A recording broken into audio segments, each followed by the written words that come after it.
Good morning. I'm excited to be here this morning to talk to you in my new role as director of the hospital and to share with you some happenings at the hospital. The first of those is a construction update. So we are in the middle of two projects right now, as you know. We're working at the East Campus to rebuild that facility to modernize our appearance, increase parking, revitalize our clinic space in the building where we continue to provide pediatrics, ENT services, internal medicine, and eventually allergy and pediatric ophthalmology. This is the look of the building now under construction with much of the front taken off. And this is the final product that you've seen. We're on target to have this completed by midsummer. The second project you'll see right at the back here is the new inpatient child-adolescent psychiatric unit. Well under construction now, with this being the final appearance of the project when completed in the fall of 2019. And that will house a maximum of 16 youth. We're also in the process of recruiting additional child psychiatrists to help care for those kids. And the average length of stay will be about 5 to 7 days. Hopefully many of those kids will transition to the 80-bed residential treatment center. So thank you for your support of both of these projects, and we'll keep you posted, and probably by the fall have tours available for the board then. The next thing I'd like to talk to you about this morning is an exciting new initiative here at the hospital. And I say new, but in many ways it harkens back to our history. This is Dr. Brookhauser in 1977 looking out at the site that would become the East Hospital. And within a few decades, not only was the East Hospital built with the Lead Learning and Technology Center, where we provide services for the children with hearing loss, deafness, the cochlear implant program, our new services in language and learning are all housed in this facility. So 40 years from Dr. Brookhauser's vision for a hospital dedicated to children with hearing loss and language disorders, supported by translational research, we come to what we know today, and also all the other medical services we provide with our 1,000 employees, both for the employees of Boys Town, but also for the community. As you know, we really are national leaders through our translational research in hearing and language, and through the cochlear implant program. I shouldn't be walking back and forth, right, unless I have a point to make.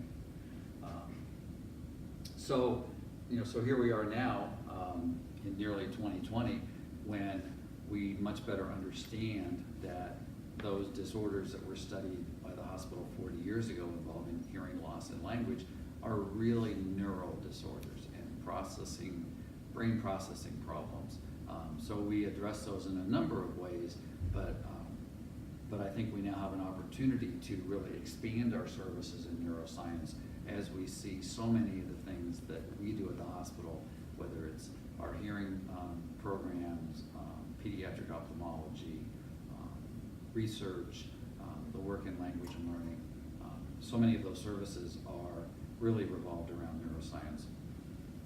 The thing that's lacking, though, is services for children with other neurologic conditions, such as epilepsy, such as neurodevelopmental disorders.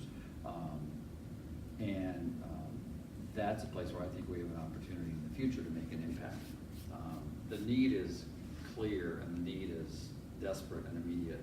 In Nebraska, there are only 5 board-certified child-adolescent, there are only 5 board-certified child neurologists. And this slide shows, given our population of children, that's a ratio of 1 to 95,000 children.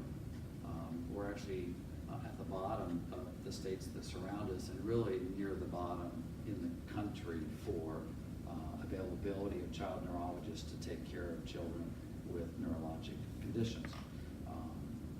And that's just unacceptable. People that can, and people that have the resources and the knowledge generally will get their child in their records and will go to another state to get care. And there is no reason that we can't take care of that here in Nebraska, serving the children and families right here in Omaha. look at one specific neurologic condition, which is epilepsy, so seizure disorder, often a symptom of other neurologic problems, those children are also underserved in Nebraska. There are about 2,800 children with epilepsy in Nebraska. You'll also see the numbers here in the surrounding states. And for those children to get state-of-the-art care in a comprehensive pediatric epilepsy center, they have no choice but to travel. The nearest center to us is Kansas City, Minneapolis, Denver, St. Louis.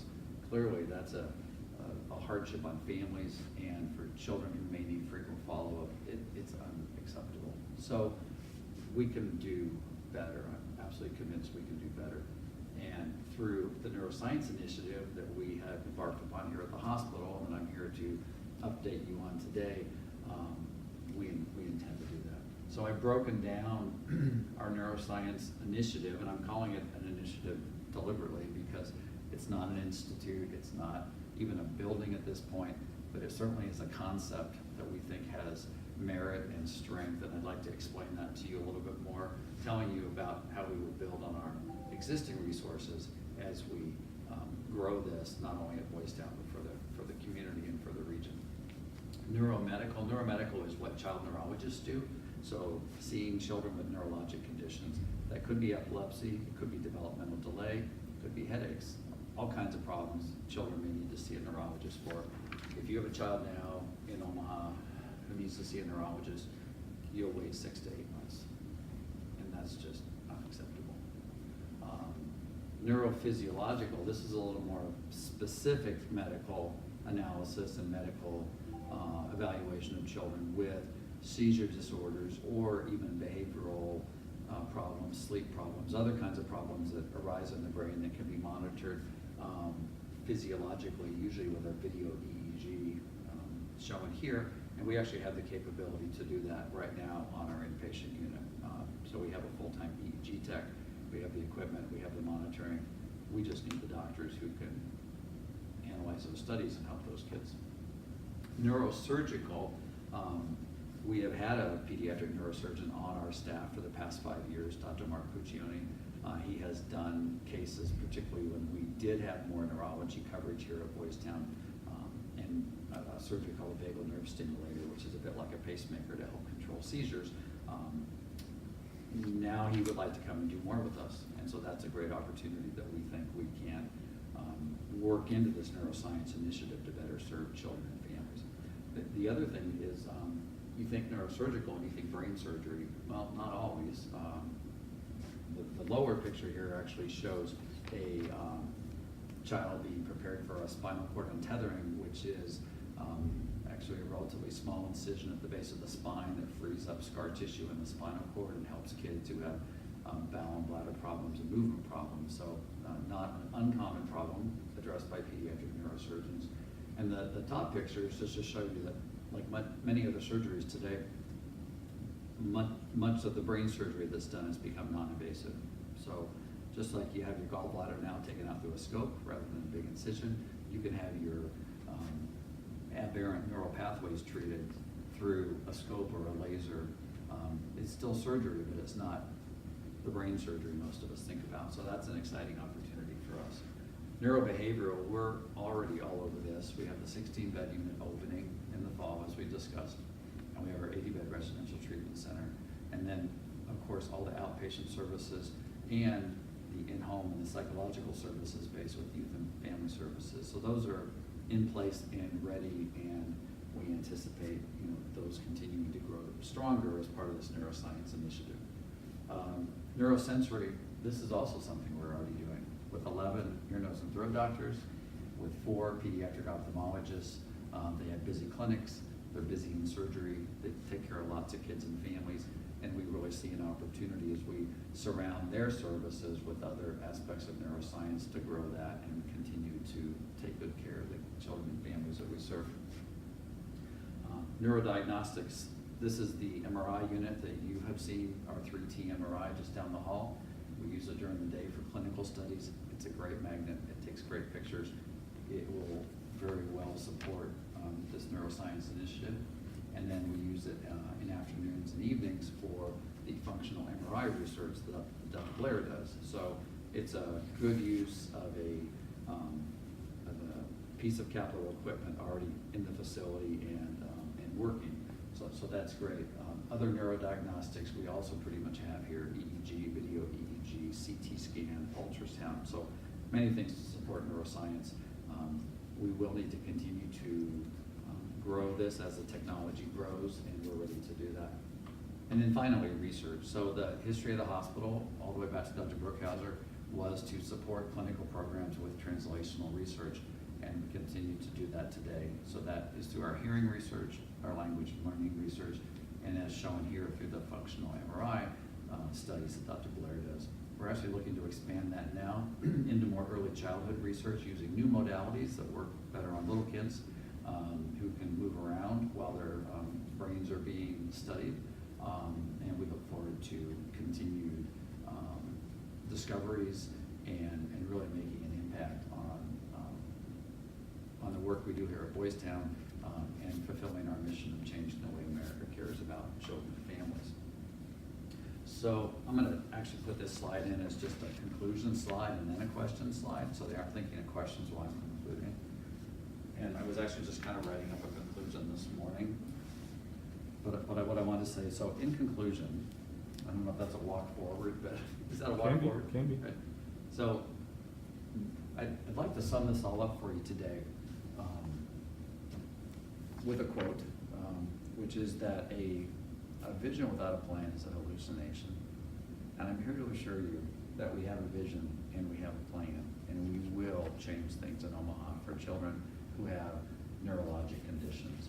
We have many of the pieces and parts of this neuroscience initiative already in place.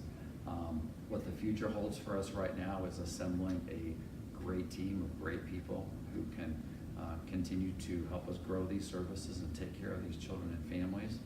And I will keep you informed about that as this progresses.